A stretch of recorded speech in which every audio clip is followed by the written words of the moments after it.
Primera neurona en el ganglio espinal dorsal, segunda neurona en el asta posterior, cruzan la línea media y se van al tálamo.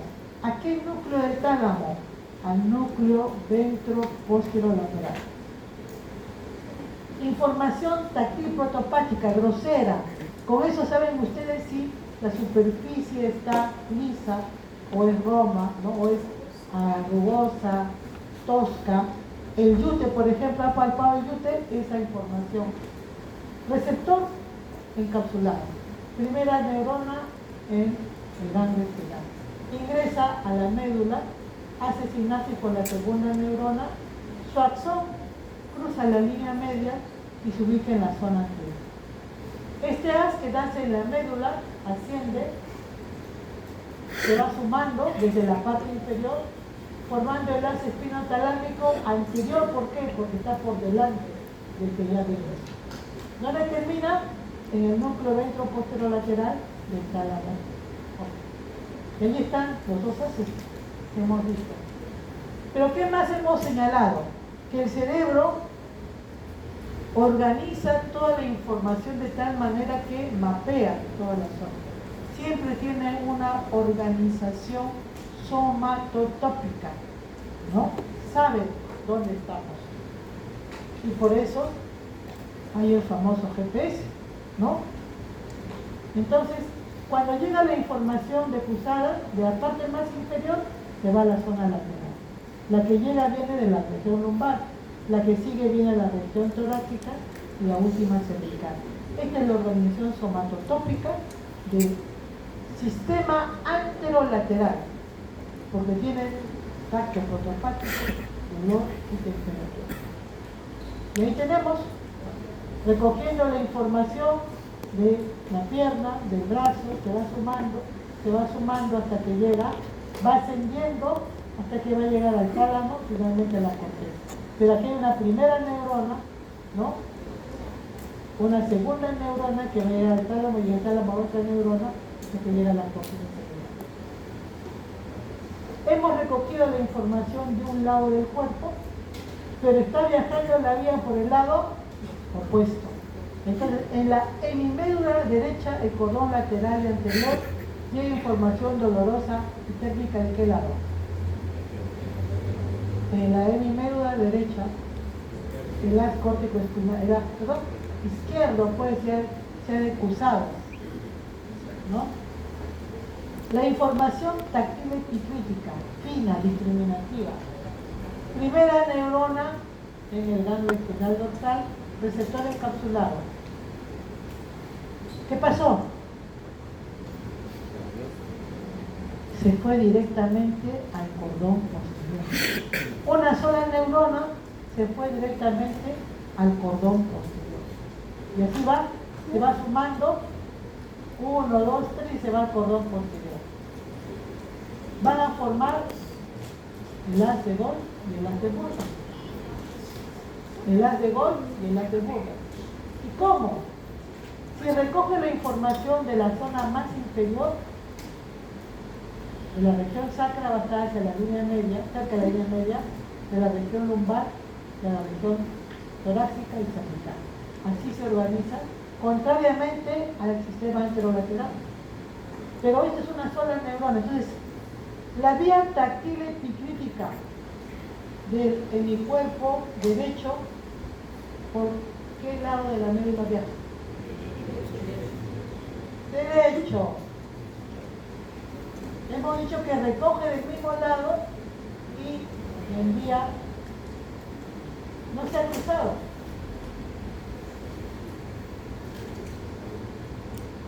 Y tenemos esto. Las vías sensitivas táctiles entonces son el sistema anterolateral, dolor, temperatura y tacto protopático, y la vía táctil epicrítica que asciende por el mismo lado y recién va a hacer sinapsis en el bulbo raquídeo. Y aquí recién va a ir la segunda neurona. Y lo vamos a ver en el capítulo de lunes.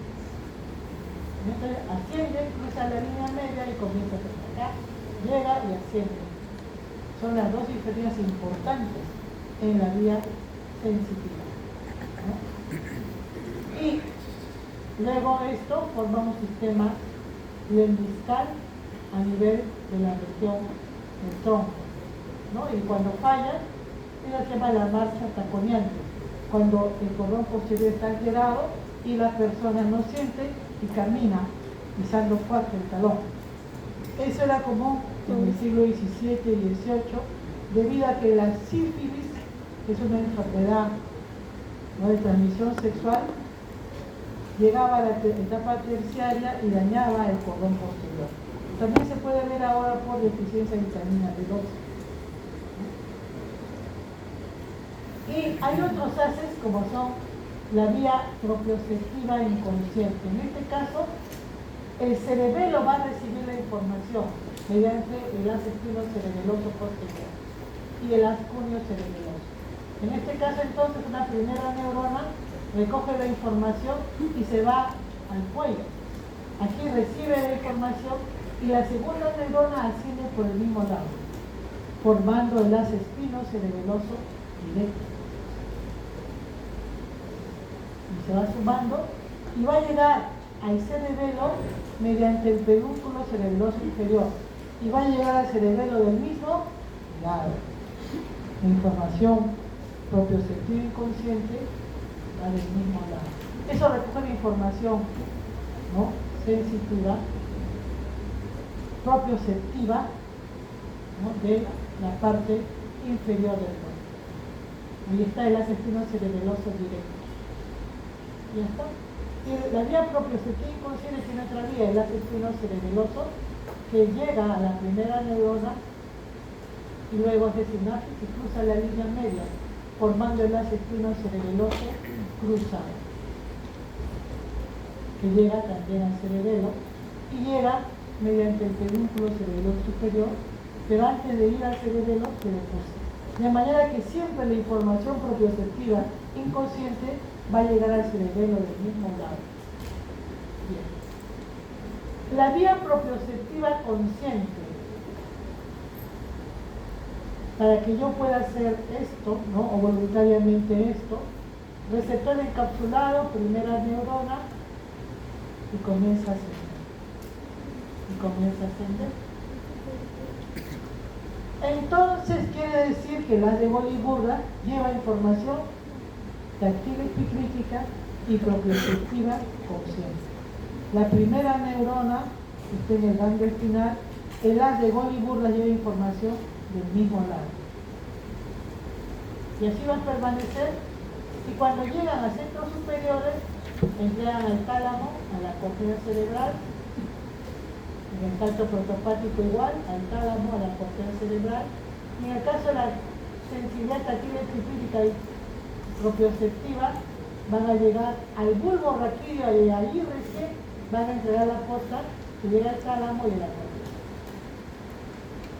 Hay un sistema entonces sensitivo anterolateral formado por el haz espinotalámico lateral, el haz espinotalámico anterior y por la vía de la columna posterior. Esta es la más antigua y esta es la más reciente, la más evolucionada. Esta va a llegar al tálamo antiguo, al paleotálamo, que va a llegar al neotálamo. Este tiene fibras que van un poco más lentas que esto. Este es el sistema anterolateral y el sistema posterior.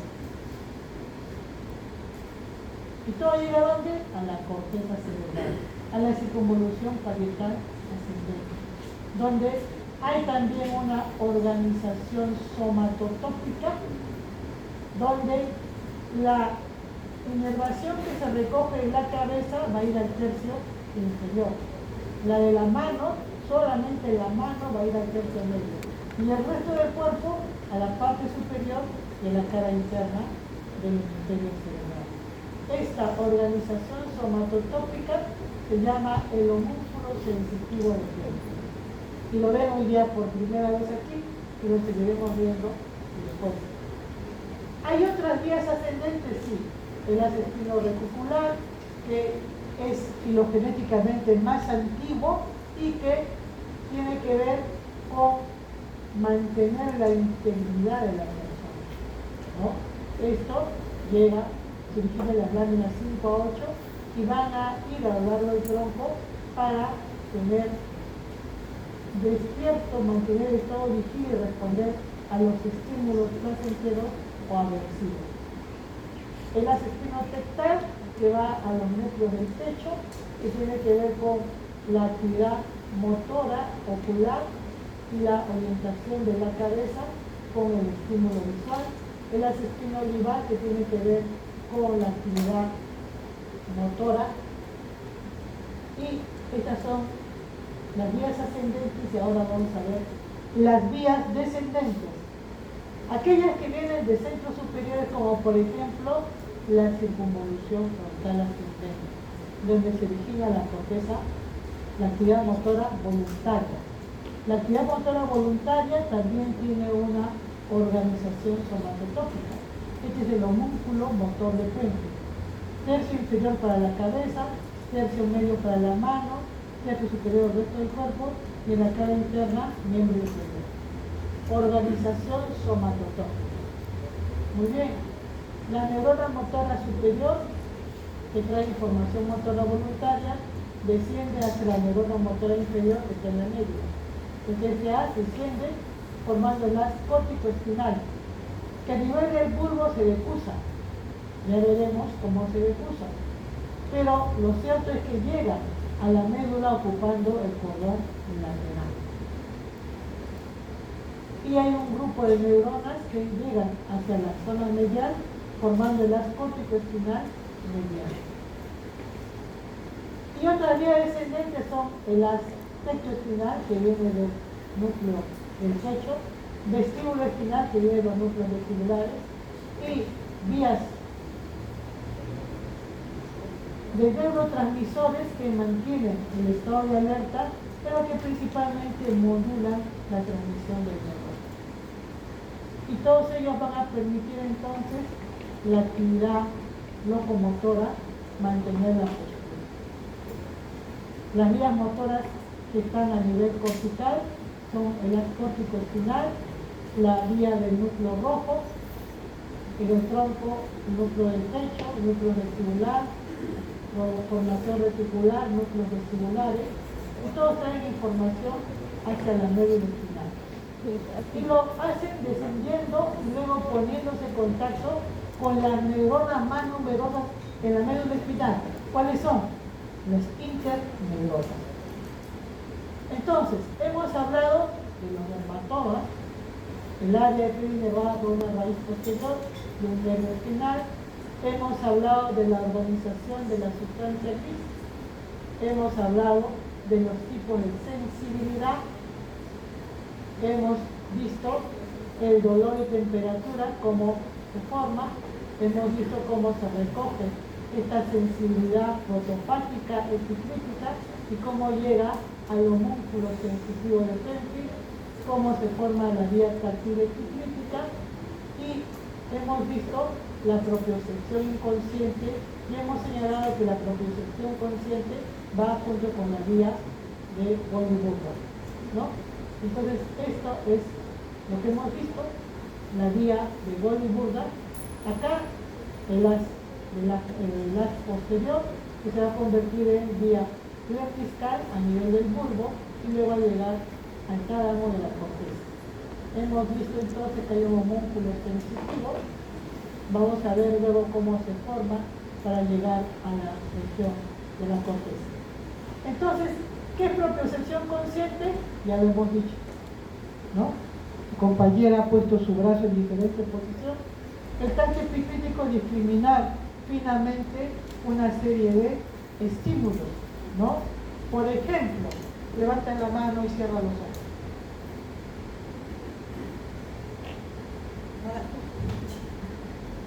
¿Qué tienes en la mano?